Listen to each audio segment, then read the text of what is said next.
যাওয়া আসাই যখন ধরন, যাওয়া আসাই যখন জীবের বরণ, শেষকালে মানুষ জন্মের পরে হয় মরণ।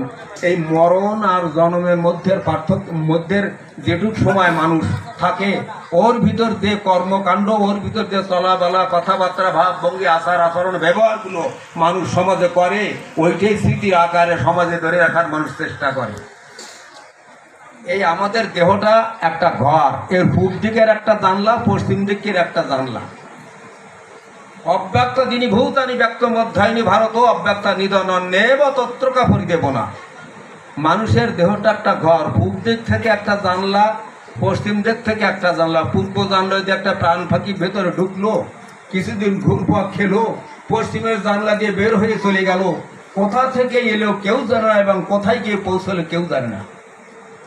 আমরা মরার পরে কোথায় যাই এবং জন্মের আগে কোথায় থাকি, আজ অব্দি তা হিসাব ঠিক হয় নাই, বিজ্ঞানেও পারে নাই। কেউ বলে ইথারে থাকে, কেউ বলে পাথারে থাকে, কেউ বলে সূর্যমণ্ডলে থাকে, কেউ বলে বায়ুর আবহাওয়ায় থাকে, কেউ বলে সমুদ্রের নীলাভে থাকে, কেউ বলে আকাশের নীলিমায় মিশে থাকে।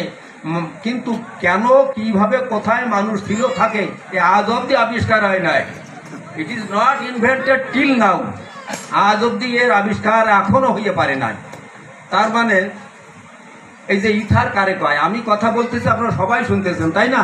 তা আপনাদের সবাই কানের সঙ্গে আমার মুখের সঙ্গে কোনো তার নাই, নিকটে বলে শোনা যায়। এটা কিসের দ্বারা? ইথারের দ্বারাই। Even the scientist don't know what is call ether.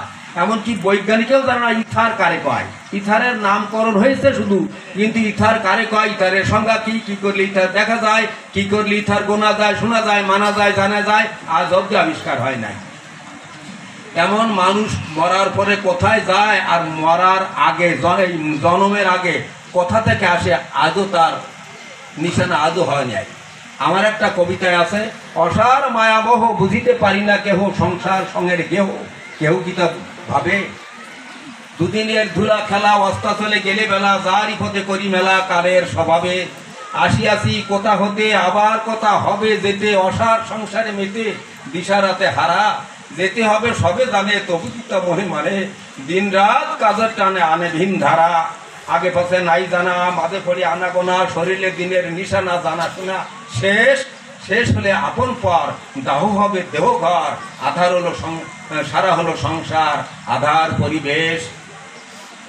মায়ার মোহের জোরে আমার আমার করে, গোনা দিন গেলে সরে পরে শুধু একা, আমিত্বের মায়া টান, সবই হবে অবসান, জীবনের জয় গান, মেলানমুখী থাকা।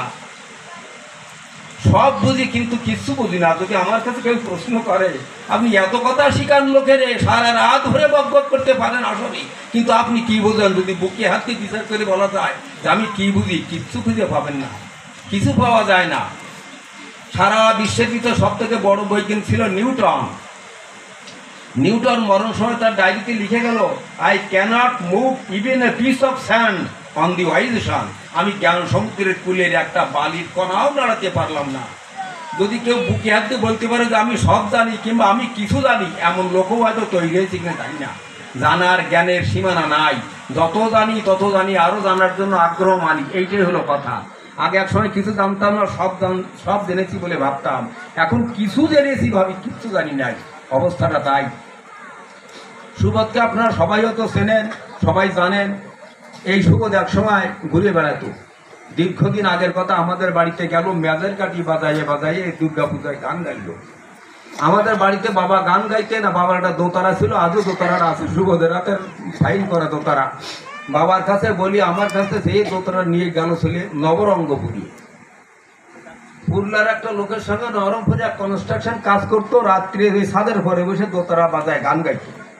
দীর্ঘদিন পরে, প্রায় 1-1.5 বছর পরে, বাবার কথার আকর্ষণে সুবোধের কাছে যে দোতারাটা আবার দিয়ে গেল এনে, আজও দোতারাটা ঘরে আছে।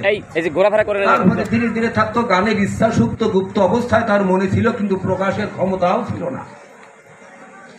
মোহনকে আমি গান গাইতে যাই, আর সুবোধ গিয়ে ওই মোহনের ক্লাব ঘরের খুঁড়ি ওই থাম্বা ধরে চুপ করে দাঁড়ায়, দূরের থেকে দেখে। এর দীর্ঘদিন আগে যখন রায়গড় এই দিনদুপুর সেবাশ্রমে রসিকবাবু এসেছিলেন, আমিও সাথে ছিলাম। সুবোধ গিয়ে একটা ফুলের মালা আর কিছু মিষ্টি নিয়ে রসিকবাবুর গলায় দিয়েছিল। এটা ঠিক কথা, এটা আমিও জানি, আমি পাশেই ছিলাম। তারপর আর কোনো খবর নেই। দীর্ঘদিন গেল চলিয়ে, তা প্রায় ধরেন 8-10 বছর শেষ হয়ে যাওয়ার পর আমি মোহনে গান গাইতে আসি, ও গিয়ে থাম্বা ধরে চুপ করে দাঁড়ায় থাকে। আমার দেখে একটু কেমন লাগে, হায় রে, ওরা তো নিশ্চয়ই কিছু একটা আশা আছে, তা নাহলে অত কাকৃতি অবস্থায় কেন দাঁড়ায় থাকবে আসরের কাছে। 2-4 বার ডাকলাম যে আমার সঙ্গে এসে চলো আসর যাবে। না না দাদা, আমি কি করে যাব। এরপরে ওর বিবাহ হয়ে গেল। একটা সেকন গলার লম্বা গাড়ু সুবোধের শ্বশুরবাড়ি থেকে পেয়েছিল। আমি যখন গান গাইতে গিয়ে বলে, আপনাদের বৌমা আপনার জন্য সব রান্নাবান্না করে চুপ করে বসে আছে, আপনি যাবেন খাবেন, তারপর আপনার সঙ্গে মিলে আসরে আসবে। দাদা চলেন যাই। এই করতে করতে একদিন এসেই পেলাম। আসলে বউরার সেবা যত্ন আদর কদর প্রণাম মান সম্মান যা দেওয়ার যথেষ্ট দিল। সেই গাড়ুটাই করে জল দিল, আমার আজও মনে আছে। আমি বললাম, সুবোধ কবি শেখবা? কয় দাদা আমি কি করে কবি শেখবো? তাহলে কি করে শেখবাটা, সে করাটা তো পরে, তোমার ইচ্ছা আছে কিনা তাই তো কও আমারে। কয় দাদা ইচ্ছা তো আছে, তাই ইচ্ছা আছে এইটুক বলতেই তো আবার অন্তর কাঁপে হবে বারে বারে। এইবার লাগলাম ওর ধারে। কতভাবে কত কি করে যে আমি করেছি সেগুলো সুবোধ জানে, আর আমি জানি, এছাড়া অন্য তো কেউ জানে না। সব সময় সব কথা সবার বিষয়ে সকল গোপনত্ব আসরে সবাই সব জায়গায় বলাও যায় না। যাই হোক, সেই সুবোধকে রসিকবাবু মারা গেল 89 সালে। 2002 সালে 2002 সালে এই সুনীলদের গ্রাম মানে গুরুসিনা বটতলা সুবোধের আসর উঠালাম। ওই টুপিটা আমি মাথায় দিয়েছিলাম। যে আমি একসময় এই টুপি দেখে দেখে রসিকবাবুর পিছনে পিছনে পশ্চিম মাথায় ঘুরিয়েছি। সে টুপি আজ আমার থেকে অন্তর্নিহিত হয়ে গেছে, সে টুপি তো আর ফিরবে না। তবে আমি সেই মনে করে সেই আরবের টুপি এই সুবোধের মাথায় ভরাই দিতে চাই। আমি এই টুপি দেখেও সেই টুপির কিছু দুঃখ অন্তত ফাঁসরিয়ে থাকতে পারবো। সেদিন ওই আসরের অনেক লোকেই জানে, সবাই কেঁদেছিল। সুবোধ গান শিখলো, যা শিখলো খারাপ নয়। আমি তাকে রায়পুর গিয়ে প্রবচন করে ওইখান থেকে উত্তরাঞ্চল নিয়ে গেছিলাম, বৃন্দাবনও ঘুরিয়ে এলাম। যা করতো অল্পের ভিতর দিয়ে ওর একটা লোকের একটা আকর্ষণ ওর পরে ছিল, যে আকর্ষণ আমাদের উপরেও লোকের নাই। চলাই বলে সুন্দরভাবে চলতো বলতো। গানে তো মানে সুরের যা বাহাদুরি ছিল, সুরের আধুনিকতা ছিল, মানুষ থাওয়া মারে বসে থাকতো।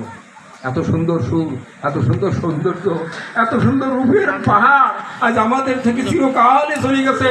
সে স্মৃতি আমরা শত চেষ্টা করলে আর দেখতে পাবো না। এই আমাদের শেষ দেখা। এই বাড়িতে আসবে আর কোনোদিন এইরকম গান হবে, এইরকম সভা হবে, এইরকম কবি হবে, এত লোক এসে উপস্থিত হবে, সে আশাও শুধু করা হতো। তাই আমার শেষের কালের শেষের কথা, যারা উপস্থিত আছেন, হয়তো বাড়ির কাছে কয় না, বাড়ির কাছের মানে গোয়ালের দুয়ারের ঘাস গরুতে খায় না, আসলে খায় না। আমি যে দুই কথা বলতে পারি, দুই কথা বলতে জানি, দেশ বিদেশের লোকে জানে, মানে, ডাকে, শেখে, শোনে, কিন্তু আমার গ্রামের মানুষ জানেও না যে আমি কিছু জানি। এটা স্বাভাবিক হয়। আমরা যতই সুবোধকে না জানি, না মানি, না বুঝি, দেশের মানুষের বিদেশের মানুষের সুবোধকে জানতো, শুনতো, বুঝতো, মানতো, ডাকতো, আদর করতো, গান শুনতো। সে সুবোধ আজ আমাদের মাঝে নেই। বড় বিরহের, বড় পরিতাপের, বড় বেদনার, বড় দুঃখের কথা। তাকে আমরা শত চেষ্টা করেও আর কোনোদিন তার সঙ্গে কথা বলতে পারবো না, আর তার ডাক শুনতে পারবো না। রোগগ্রস্ত অবস্থায় পড়ে তিনি একবার নয়, 2 বার 3 বার পর্যন্ত আমার কাছে ফোন করেছে। দাদা ডাক বলে যে ডাকটা আমার দিত, ডাকটাই এখনও আজও আমার কানে বাজে। আশা করি যতদিন ধরার পরে থাকবো ততদিন যে বাঁচবে না এমন মুহূর্ত আমার হয়তো আসবে কিনা আমিও কল্পনা করতে পারি না বর্তমান। যাই হোক, এই অল্প বলি এখন আমি যাবো ফিরে। আরও অনেক শ্রোতা আছেন এইখানে, পরপর আসবেন সভাস্থলে। আপনাদের চরণতলে প্রার্থনা জানাই, একটু ধৈর্য ধরে, ধৈর্য সহকারে সবাই থাকবেন চুপচাপ করে, যে যা কয় অল্পক্ষণের ভিতর শুনবেন, এইটুকু প্রার্থনা জানবেন সবাই।